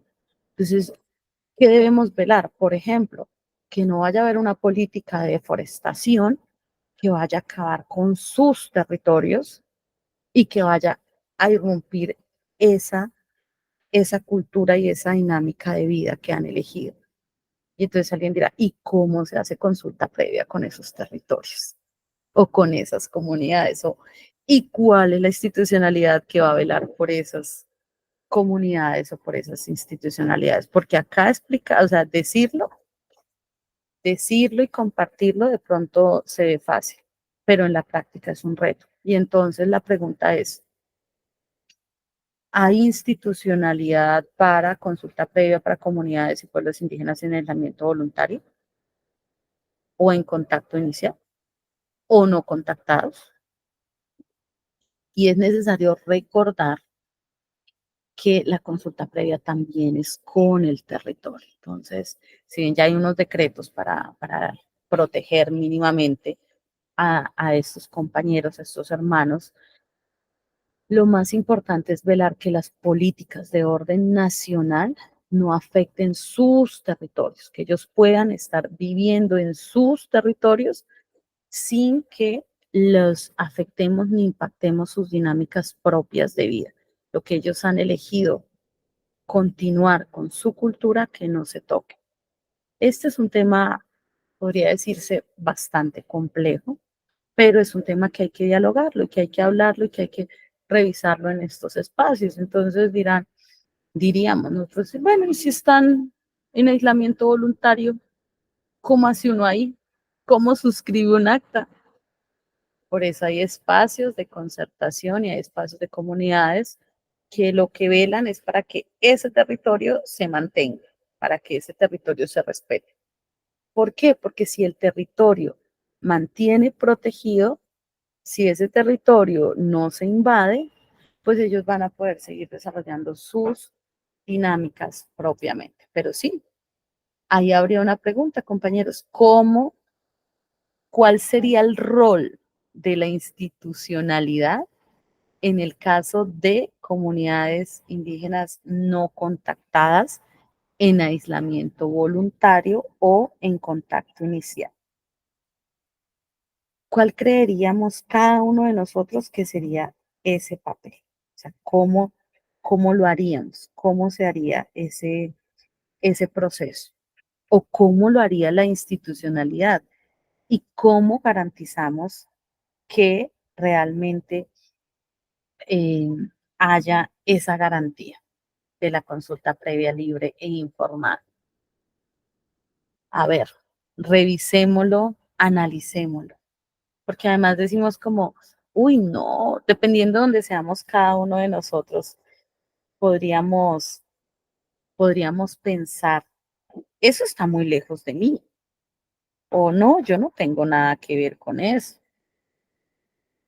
Otros diríamos, no hemos logrado materializar los derechos a la consulta previa, libre e informada de los pueblos indígenas que de alguna manera estamos con más acceso a las tecnologías, ahora los de estas comunidades. Y sí, la verdad es un reto bastante grande, pero ahí también tiene que estar presente la institucionalidad. Hay pueblos que están en un ejercicio de incorporación a las dinámicas. Y eso también es a las dinámicas como que nosotros manejamos. Y eso también es clave. No todos los pueblos somos iguales. Entonces, el despliegue institucional no es el mismo. Y el despliegue institucional requiere adaptarse a las circunstancias de cada pueblo, de cada comunidad. Hay espacios donde la institucionalidad debe tener en cuenta los intérpretes. Los intérpretes son fundamentales. Lo que yo quiero decir como Estado a una comunidad, ¿quién se lo va a decir? Y no solamente, y ojo que acá no he dicho traductor, aquí hemos dicho intérprete. Miren, ahorita llevamos no sé cuánto tiempo de clase, pero bueno, más de 60 minutos seguramente. Puede pasar, y tal vez les haya pasado a ustedes, que una institución llega a explicar un proceso y se demora más de 60 minutos y cuando van a hablar con el intérprete solo habla 15 minutos. Y entonces la entidad ha socializado, ha explicado las etapas, procesos, procedimientos, pero el intérprete lo dice en 15 minutos y tú te quedas con, ¿y aquí qué pasó? Ahí, esos son los retos. O sea, no dije traductor. ¿Por qué? Porque muchas de las palabras que nosotros manejamos en términos institucionales no tienen una traducción en el idioma propio de cada comunidad. Ese es un punto. Muchas de las lógicas que nosotros manejamos acá tienen otras lógicas y otras miradas dentro de las comunidades. Entonces, ¿qué debería, ahora sí, pasemos al siguiente aspecto, qué debería tenerse en cuenta desde la institucionalidad en procesos de consulta previa? Yo creo que ya lo hemos venido tocando, nos hemos venido haciendo la inmersión en el tema. Entonces, uno de los primeros temas es la característica de cada pueblo. Cada pueblo es diferente, cada pueblo tiene sus propias dinámicas.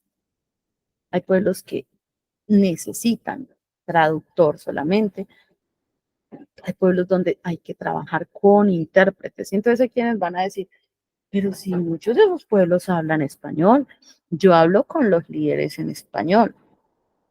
La lengua es fundamental para los pueblos.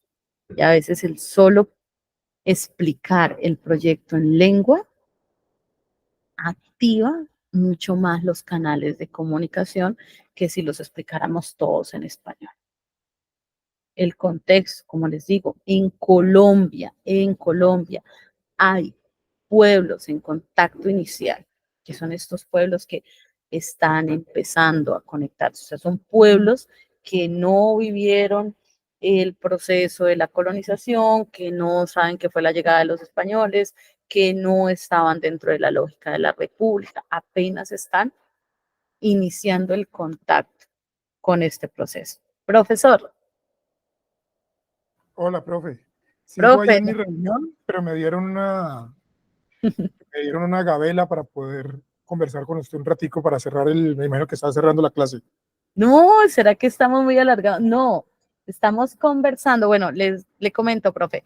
Estuvimos hablando de una sentencia muy interesante de la Sierra Nevada de Santa Marta, la estuve como socializando porque es una sentencia donde las comunidades de la sierra tenían que abordar más de 200 consultas previas y declararon pues que iban a suspender ese proceso. Igual la vamos a poner en el tablero, donde ellos pueden poner material de consulta. Conversamos un poco sobre otro tipo de consultas previas y otras instituciones en casos particulares como la Guarip en temas de reparación, la institucionalidad a la hora de iniciativas legislativas como el Código Minero, que no fue consultado, y bueno, se declaró la inexequibilidad diferida. Estamos abordando diferentes espacios. Abordamos un poquito la consulta previa a los planes de desarrollo, compartiendo cómo es que se hace esta consulta previa a los planes de desarrollo. Y estoy compartiendo los retos de la institucionalidad. No solamente, ya creo que hemos hablado mucho de quiénes participan en la consulta previa, en qué casos, pero ¿y cuáles son esos retos? Y yo le comentaba, no sé si con Afro sea igual, profe, pero ¿y cómo se hace consulta previa con pueblos en contacto inicial, en aislamiento voluntario y pueblos no contactados? ¿Me repite la pregunta, profe? Que hablando de ¿Cómo los así? retos. Pueblos no contactados.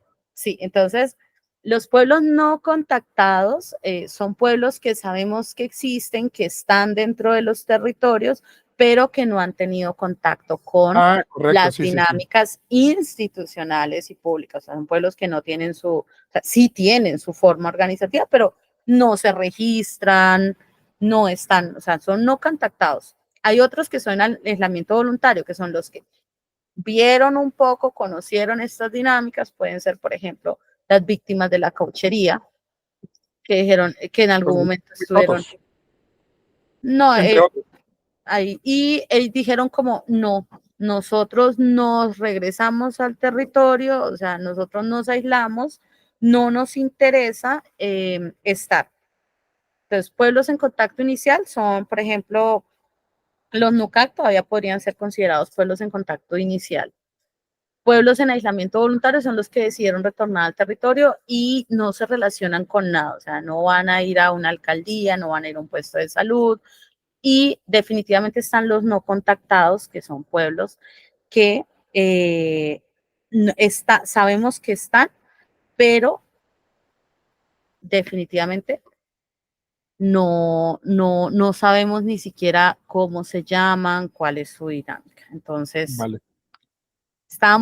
les estaba planteando a los compañeros, bueno, ¿y cómo garantizar ese derecho a la consulta previa?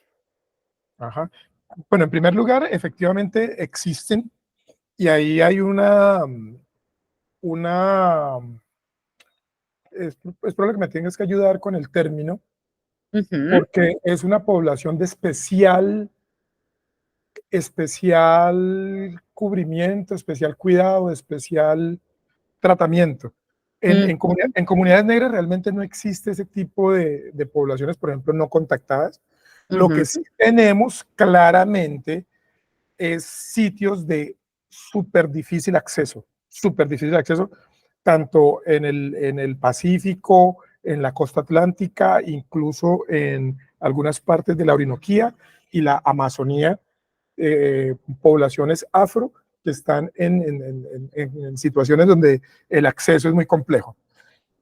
Aún en esos casos, porque entonces uno diría, bueno, o sea, es muy difícil de que llegue la institucionalidad ya, toda la institucionalidad y toda la parafernalia institucional educativa y demás. ujú. Pero sí es fácil que lleguen las empresas a explotar, ¿no? Ahí sí llegan a sacar el caucho, a sacar el petróleo, a sacar la madera, ahí sí llegan hasta allá con todas sus maquinarias, abriendo unas brechas y unos, ¿cómo se llama? Y unas carreteras impresionantes.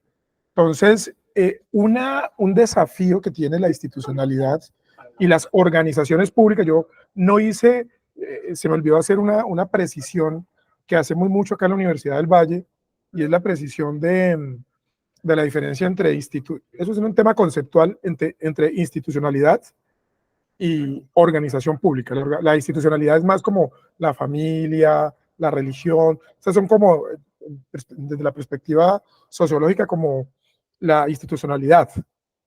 Y las organizaciones son las que, digamos, son como los ferrocarriles sobre los cuales camina esa institucionalidad. Pero bueno, hablando de la institucionalidad como organización pública y o privada, o organización mixta, primero, yo creo que el gran desafío, Diana, es conocer,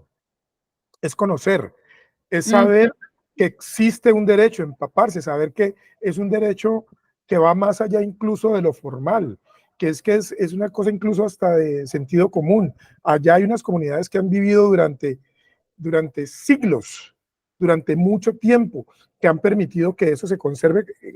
La introducción que tú hiciste a esta clase, que es que ha permitido justamente que sea la vida, pero no solamente la vida de las comunidades, sino de la vida de todo el país, es lo que está en juego. Entonces, primero, conocer, aprender, formarse, pero no solamente en términos académicos. Tú y yo vamos a participar de un ejercicio de formación de funcionarios donde vamos a trabajar el tema de comunicación asertiva, el tema de inteligencia emocional, el tema de negociación, el tema de conflictos, y es muy importante esa parte, pero también esa otra parte de aprender de la gente. Tú no sabes, cuando yo hago mis consultorías en el Chocó, en el Cauca, cuando voy a la Guaín, todo lo que aprendo en términos holísticos de la importancia de pedirle permiso a la selva, en la importancia de la armonización. Hay una cantidad de cosas de que la institución tiene que zafarse de esas, como diríamos en el libro aquel, de esa estructura, de esa... ¿Cómo es que tienen los caballeros? Los caballeros tienen una armadura. Una armadura. Tienen que quitarse esa armadura de funcionario y abrirse a ese conocimiento ancestral. Segundo, a mí me parece que hay un reto por el respeto a la otredad, por el respeto a que hay otras formas, otras visiones, y eso también pasa por un respeto holístico, no es un respeto solamente, ay, de que yo soy muy buena gente, porque entonces los grandes gerentes de las corporaciones y los grandes ministros y los grandes directivos son respetuosos, son gente muy buena, es gente muy... Pero sí, y además tienen que serlo, pero estamos hablando también del respeto intercultural. Y lo tercero es una cosa que ya mencioné y que estamos trabajando tú y yo, y que tanto en estas formaciones se debe trabajar, pero también se debe desarrollar una habilidad por parte de los funcionarios de la institucionalidad pública y privada, y es el tema de la mediación cultural. De hecho, ya hay toda unos desarrollos desde la sociología, desde el trabajo social, desde el derecho, de trabajar la mediación cultural, pero la mediación cultural entendiendo también las lógicas de relacionamiento del otro. No solamente la tutela o no solamente la consulta previa como la conocemos, sino, y es todo un desarrollo que hay. Hay un profesor que se llama Julio César Alvear, tiene un texto muy interesante sobre el tema de la mediación cultural, que surge justamente de otro mecanismo, de otra herramienta, que es un método de mediación justamente con los grupos armados. Entonces, cuando se hizo esa discusión arrancando el proceso de paz, este profesor y otros profesores que trabajan los temas de paz comenzaron a trabajar ese concepto de mediación cultural y mediación intercultural, que está, valga la pena la redundancia, mediado por el diálogo intercultural. Entonces, hay unos desafíos grandísimos por parte de la institucionalidad, profe.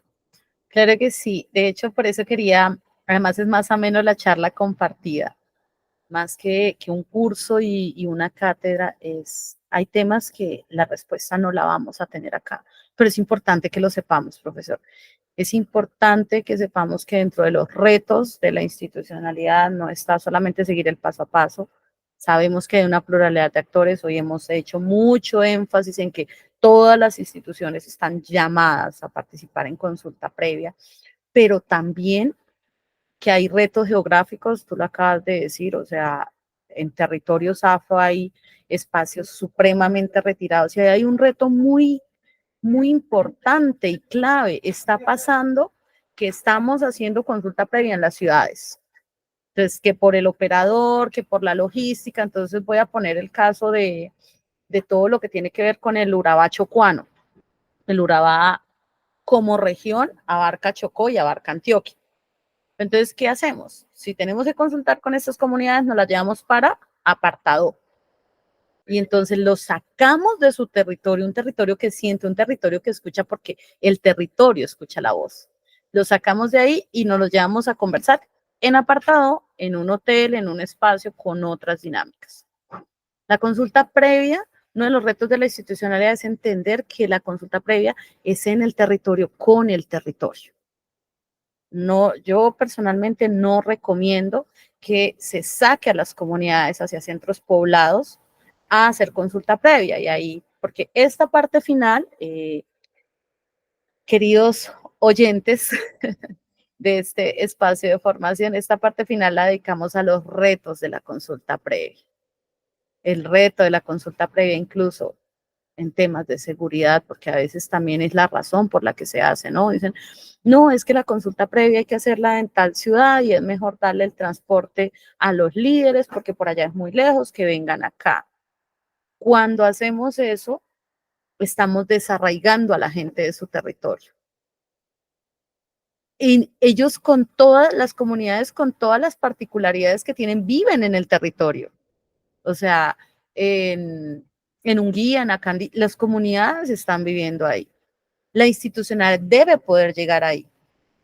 ¿Por qué? Porque es que este es un estado centralizado, pero descentralizado por servicios. Hay que ir al territorio. Ese es un reto. Estábamos hablando también otro reto práctico, que es el tema de traductores e intérpretes, porque hay quienes tienen sus lenguas propias y no es lo mismo un traductor que un intérprete. El traductor va a tratar de decir lo más fielmente posible lo que tú dijiste. A veces el intérprete lo que va a hacer es que pone el mensaje de la institucionalidad en el contexto cultural. Y estábamos hablando también que no lo podemos dejar pasar, compañeros, compañeras, es un término que se usa en estos espacios colectivos, es que también hay otros pueblos, o sea, hay por lo menos 2 pueblos que están en aislamiento. Uno de ellos es el pueblo Yuri, pero se calcula que en Colombia hay más de 10 pueblos que están aislados. Y generalmente ellos están en lo que conocemos como la Amazonía, pero no hablamos de la Amazonía como el departamento del Amazonas, hablamos de la Amazonía como región. Y por eso los pueblos que sí están en procesos, que ya han sido contactados, que están registrados, muchas veces exigen que se haga consulta previa en todo lo que se vaya a desarrollar sobre la Amazonía, porque es que ellos están protegiendo hermanos que han decidido mantener su hogar en la Amazonía. Y cuando entra un proyecto de hidrocarburos, cuando entra un proyecto de deforestación, de extracción de material vegetal, cuando entra un proyecto de minería, está poniendo en riesgo a estos compañeros que están ahí. O sea, no es mito, eso hay que tenerlo claro, no es un mito, es una realidad. Y de cómo nos relacionemos con ellos también depende la pervivencia, incluso el mismo funcionamiento de la institucionalidad. Meter a la fuerza, sacar a la fuerza a un pueblo de sus territorios, involucrarlo en estas dinámicas genera unos altos costos para la misma institucionalidad si no se hace de forma adecuada. Creo que ya hemos hablado un poco de lo duro que ha sido la situación para los pueblos Nucamacuc, que fueron desplazados de todo su territorio, de toda su selva. Entonces, ese es un reto. ¿Cómo hacer consulta previa con las comunidades, por ejemplo, afro, que están altamente retiradas? Porque, y si tú sacas hacia las ciudades a los líderes, solo a los líderes, ¿habrá consulta previa? No, es que incluso tú mencionaste un caso, el caso de Mandé Norte fue ese, se lo llevaron a Quibdó, a un hotel muy bonito, con aire acondicionado, hicieron sus 6 reuniones y chao. Y eso generó, el desenlace de ese proceso que fue mal manejado por parte de la institucionalidad, ¿termina con qué? Termina con que no se hace la consulta previa. Y normalmente es la comodidad institucional, que me parece a mí que tenemos que replantearla. Y vuelvo, insisto, en una idea con la que arranqué la respuesta a esta pregunta que tú hacías. Y es, pero si llegan la maquinaria a cortar la madera, llega la Sí. maquinaria a hacer perforación, a hacer explotación, a hacer Ujú. exploración, esa sí Sí, llega, pero no puede llegar el funcionario allá a meterse en perdónenme la redundancia, en la mitad de la comunidad, sentarse en la maloca, conversar con la comunidad allá en sus condiciones, como tú decías, para que la institucionalidad no solamente escuche a la gente, sino que también escuche a la naturaleza.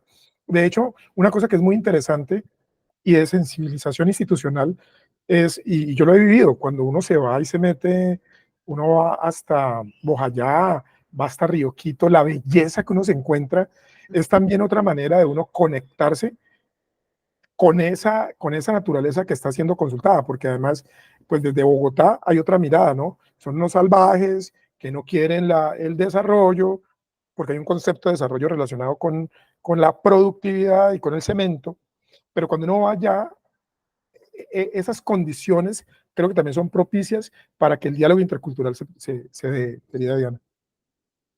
sí, entonces, bueno, yo siento que ya vamos como terminando. Entonces, no hay como recogiendo un poco lo que hemos venido hablando. Entonces, como primera idea que tratamos de fijar hoy, profe, corríjame si me estoy equivocando, por favor. Uno, que históricamente la institucionalidad se ha tenido que adaptar para responder a lo que implica el adecuado ejercicio de la consulta previa. Dos, que no hay una sola entidad, una sola institución del Estado que diga, a esta le toca todo lo que tenga que ver con consulta previa con pueblos étnicos, sino que hay una pluralidad de entidades que han participado, participan y participarán del orden nacional, del orden regional, de las entidades territoriales, pero también está Procuraduría, está Defensoría, también hay diferentes CARs, hay todas las corporaciones autónomas. Después hablamos un poco de las instituciones en otros espacios de consulta previa que casi no conocemos, como procesos de reparación a víctimas, como plan de desarrollo. Pasamos muy rápidamente porque lo vamos a ver a profundidad en la próxima sesión, el tema de la mesa permanente de concertación, y ahí me gustaría, invitadísimo, profe, para la próxima sesión, que podamos conversar de mesa permanente, la institucionalidad desde los pueblos. Hablamos un poco como desde lo público, desde los pueblos étnicos, poder conversar cómo funciona la mesa permanente de concertación, pero también cómo funciona la estancia de consulta previa de los pueblos afro. Exacto, el espacio Pero nacional. el espacio nacional de consulta, ese ya va para la próxima.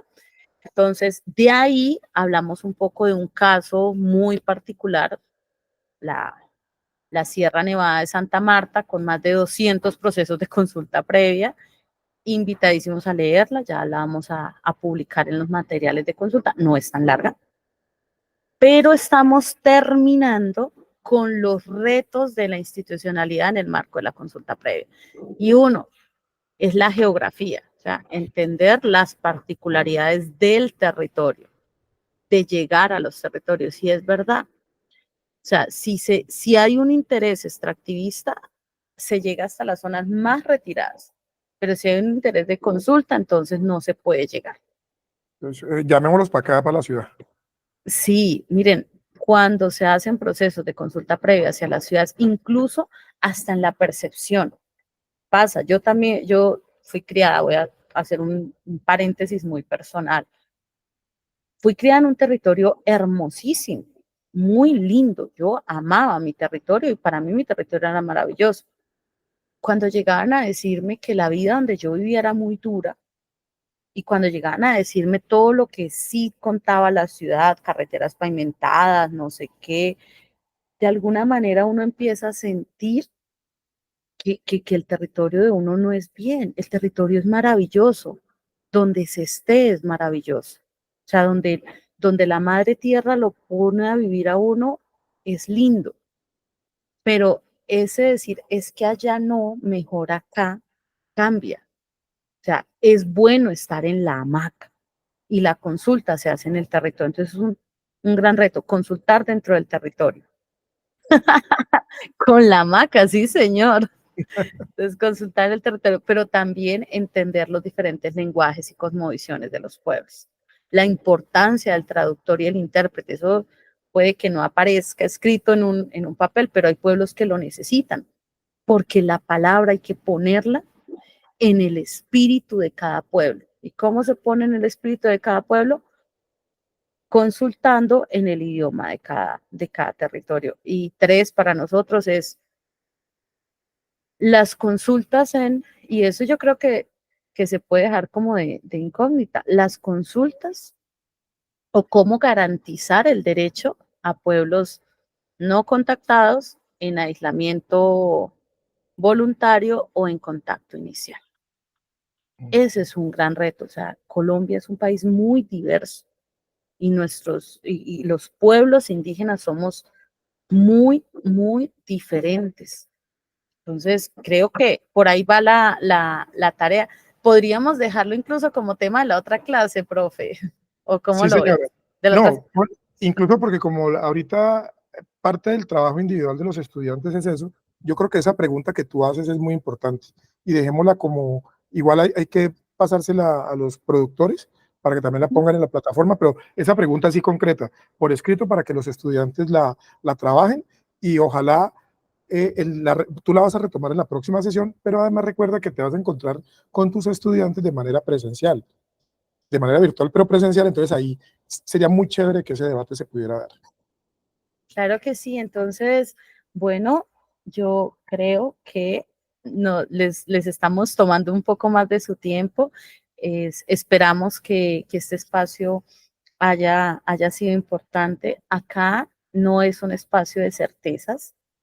De acá, de este espacio, no vamos a salir con todo el conocimiento, pero sí esperamos con el profe Miller que este sea un espacio que los haya motivado a querer saber más, a querer conocer más, a querer indagar más y a cuestionarnos más sobre el alcance real de la consulta previa en términos más allá de derecho fundamental, porque el concepto de derecho también tiene como toda una teoría positivista, sino en términos de vida y en términos de territorio. Bueno, muchas gracias, profe, por la invitación y en la próxima sesión cuente conmigo. Claro que sí, profe. Muchas gracias. Bueno, hasta Hasta luego, queridos a todos. estudiantes, Hasta luego. que estén muy Chao. bien. Hasta luego.